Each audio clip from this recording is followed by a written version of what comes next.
Hello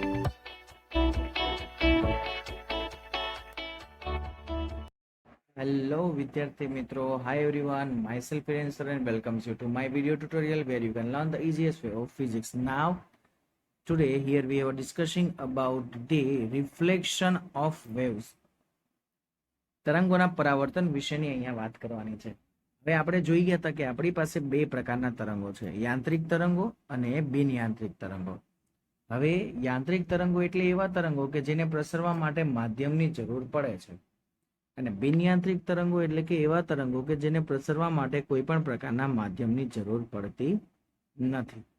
હવે અહીંયા જે છે એ આપણે વાત કરીએ છીએ ધ્વનિ તરંગો વિશેની, એટલે કે અહીંયા જે છે એ આપણે ચર્ચા કરીએ છીએ યાંત્રિક તરંગોની.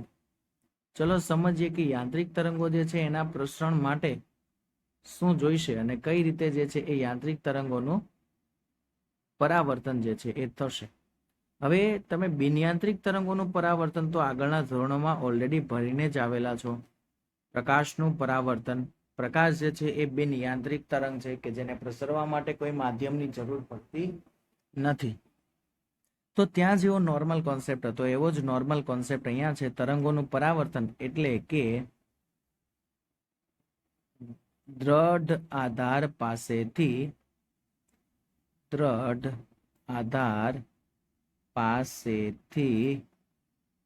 તરંગને પુનઃ ફરવાની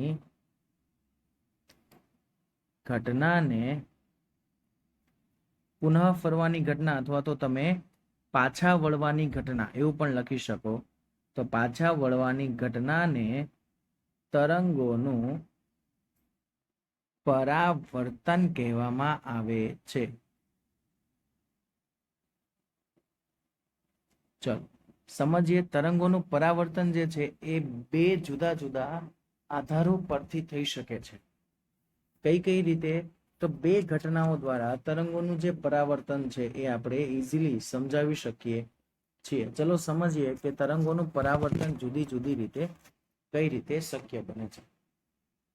તેમાં પહેલી કન્ડિશન જે છે એની વાત કરીએ તો જડિત આધારો પરથી થતું તરંગનું પરાવર્તન. ચલો સમજીએ. જડિત આધાર પાસેથી તરંગનું પરાવર્તન. જડિત આધાર પાસેથી કઈ રીતે તરંગ જે છે એ પરાવર્તિત થશે, પરાવર્તન પામશે, એના વિશેનો ખ્યાલ આપણે અહીંયા આ કોન્સેપ્ટની અંદર જોવાના છે.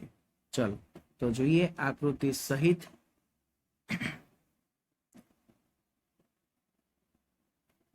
સમજી લો આવી કોઈ આપણી પાસે એક કન્ડિશન છે કે જે તમે અહીંયા જોઈ શકો છો.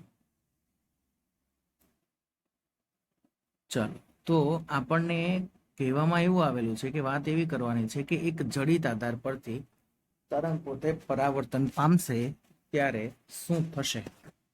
હવે અહીંયા આપણને આકૃતિની અંદર સ્પષ્ટ રીતે જોઈ શકાય છે કે તરંગ જે છે એ અહીંયા આપણે જોઈ શકીએ છીએ કે તરંગ ઋણ x દિશામાં પ્રસરણ પામે છે. તરંગ ક્યાં પ્રસરણ પામે છે? ઋણ x દિશામાં. તો ઋણ x દિશામાં પ્રસરણ પામે ત્યારે તેનું સ્થાનાંતર સમીકરણ શું બનશે? a sin omega t plus kx. તો જેમ જેમ આપણે વાત કરીએ કે આને સમજી લઈએ કે આપણે એક પ્રગામી તરંગ છે અને એ જુઓ ક્યાં આવે છે? x બરાબર 0 તરફ આવે છે. અને x બરાબર 0 પાસે અહીંયા જે આપણું બિંદુ છે એ શું છે? એક જડિત આધાર છે કે જે પોતે જડ છે, એટલે કે એ પોતે પોતાનું સ્થાન બદલાવશે નહીં. હવે શું થશે કે જ્યારે એ તરંગ અહીંયા આગળ આવશે, આપાત તરંગ જે આવે છે તમે જોઈ શકો છો, તે દ્રઢ આધાર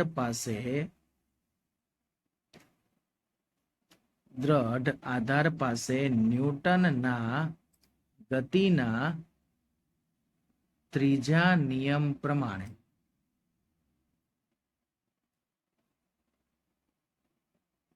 ત્રીજા નિયમ પ્રમાણે શું થશે કે દોરી જે છે એ દિવાલ પર બળ લગાડશે,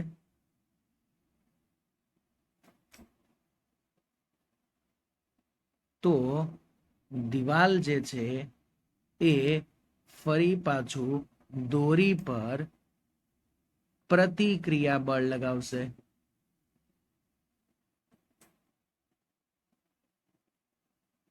તો દોરી જે છે એ દિવાલ ઉપર બળ લગાવે છે, તો સામે જે દિવાલ છે એ શું કરે છે, દોરી પર બળ લગાવે છે. ઓકે, જે જડિત આધાર આગળથી દોરી જે છે એ તરંગ ફરી પાછું ઉત્પન્ન કરશે. ઓકે, પ્રતિક્રિયા બળ લગાડશે કે જેથી, ચલો અહીંયા જ એડ કરીએ, કે જેથી દિવાલ પાસેથી દોરીમાં તરંગ સ્પંદ ઉદ્ભવશે કે જે આપાત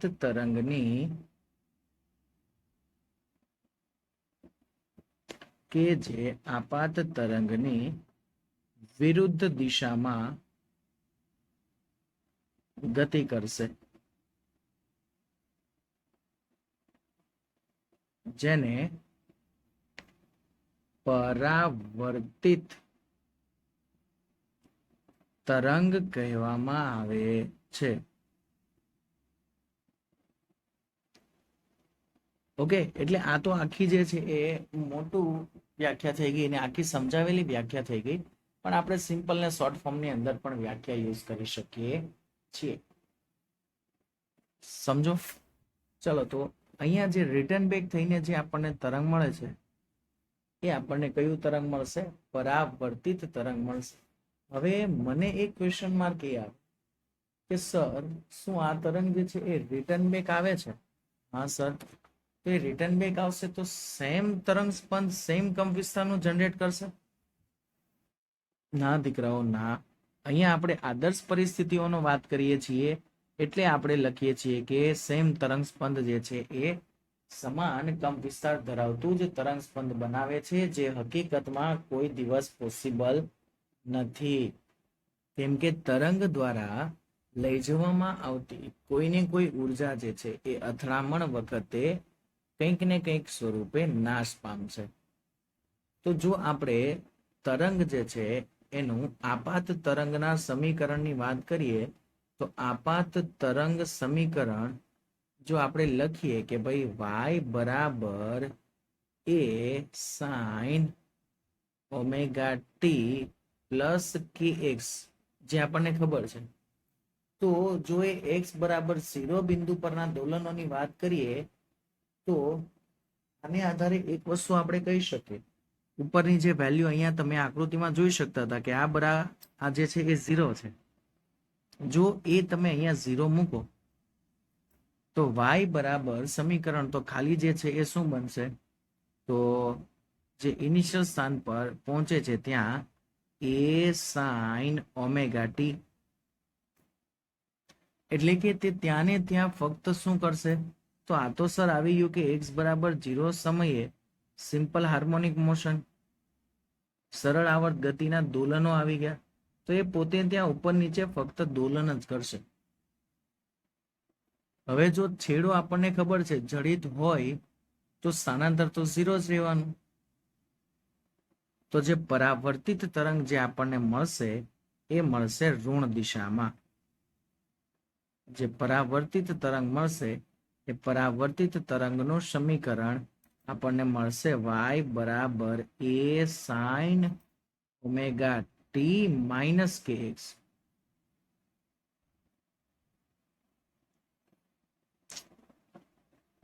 આ જે સમીકરણ છે એને આપણે લખવું હોય તો હજુ આપણે એ બી કહી શકીએ કે ભાઈ આપાત અને પરાવર્તિત તરંગ છે. ઓકે, આપાત તરંગ જ્યારે જડ આધાર પર પહોંચ્યું, તો જડ આધાર પાસે આપાત જે તરંગ છે એ આપાત તરંગનું શું હતું? તો કે આપાત તરંગનું ત્યાં શૃંગ પહોંચ્યું, પણ જળ આધાર પાસે જ પરાવર્તિત તરંગની વાત કરીએ તો પરાવર્તિત તરંગનું ત્યાં શું પહોંચે છે? ગર્ત. તો શૃંગ અને ગર્ત વચ્ચેનો જે કળા તફાવતની વાત કરીએ તો શૃંગ અને ગર્ત વચ્ચેનો કુલ જે કળા તફાવત છે તે પાઈ બરાબર તો પાઈ રેડિયન જેટલો થઈ જાય.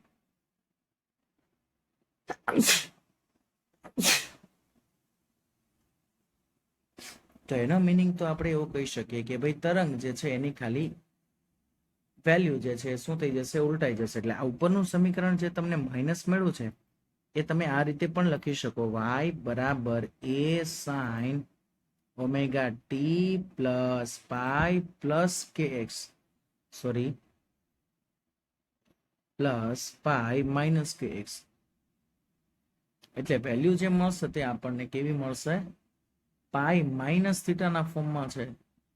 એટલે આન્સર બીજા ચરણમાં સાઇન વિધેય તો પ્લસ જ રહેવાનું.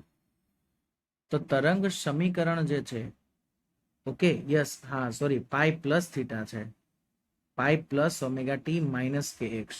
એટલે ત્રીજા ચરણમાં સાઇન વિધેય થઈ જાય માઇનસ, જેને આપણો આન્સર આવશે y બરાબર minus a sine omega T minus kx, જે પરાવર્તિત તરંગ બતાવે છે. જે શું દર્શાવે છે? જે દર્શાવે છે પરાવર્તિત તરંગ. એ પણ ક્યાંથી? દ્રઢ આધાર પાસેથી. ચલો હવે સમજીએ કે મુક્ત આધાર હોય તો એના પાસેથી તરંગનું પરાવર્તન કઈ રીતે થઈ શકે?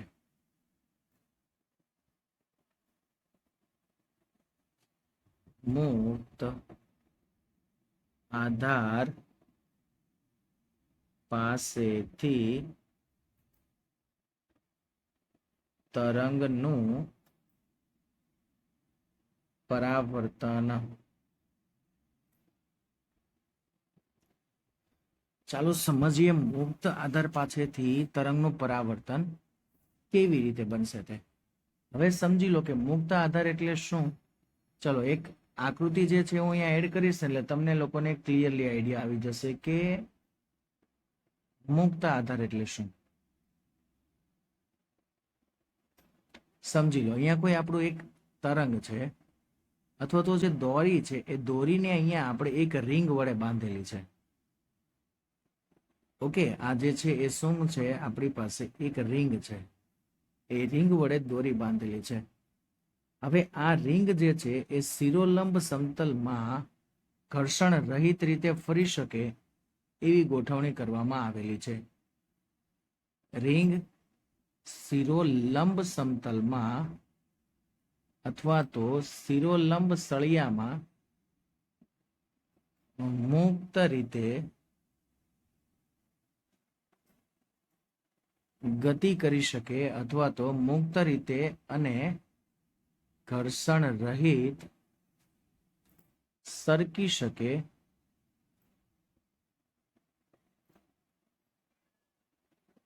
તેવી મૂકેલી છે.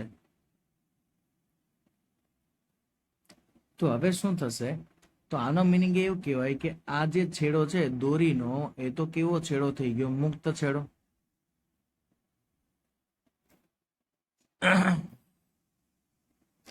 તો હવે શું થશે કે જ્યારે મુક્ત છેડેથી તરંગનું પરાવર્તન થાય, હવે સમજી લો કે દોરીનો જે આપણી પાસે આ બીજો છેડો છે ત્યાંથી આપણે તરંગ ઉત્પન્ન કરેલું છે અને શૃંગ જેવો ભાગ જે છે એ તરંગનો ધીમે ધીમે પહોંચે છે અહીંયા આ મુક્ત છેડા સુધી. હવે રિંગ દ્રઢ આધાર સાથે બાંધેલી નથી એટલે રિંગ શું થશે? ઉપર તરફ ધકેલાશે. એટલે આ જે રિંગ છે એ રિંગનું ઉપર નીચેની દિશામાં સ્થાનાંતર થશે. એટલે કે ઉપર નીચેની દિશામાં રિંગ જે છે એના દોલનો થશે. તો શું થશે કે ઉપર નીચે દોલનો થશે, જેના કારણે તેની સાથે બાંધેલી દોરી પણ ઉપર તરફ ખેંચાય, ફરી પાછી નીચે તરફ આવશે. એટલે દોરીમાં પરિણામે આપાત તરંગ જેટલી જ કંપ વિસ્તાર ધરાવતું પરાવર્તિત તરંગ જે છે એ જનરેટ થાય છે. અને બીજી એક વસ્તુ તમે જોઈ શકો છો કે જો અહીંયા પહેલા જે છે શૃંગ પહોંચેલું હતું તો ફરી પાછું અહીંયાથી જે છે એ શૃંગનું જ પરાવર્તન થાય છે, એટલે કે શૃંગ અને ગર્ત કોઈ વસ્તુ બનશે નહીં. તો અહીંયા ફક્ત ને ફક્ત શું થાય છે, દિશા જ ઉલટાય છે. તો જો આપણે અહીંયા જે છે એ વાત કરીએ તો આપાત તરંગ જે છે એના માટેનું સમીકરણ y બરાબર a sin omega T plus kx. તો જે પરાવર્તિત તરંગ છે અહીંયા, તે પરાવર્તિત તરંગનું સમીકરણ y બરાબર a sin omega T minus kx જેટલું જ બનશે. ઓકે, તો અહીંયાથી એક વસ્તુ સ્પષ્ટ થઈ ગઈ કે ભાઈ મુક્ત છેડા પાસેથી અથવા તો મુક્ત આધારથી તરંગના પરાવર્તન દરમિયાન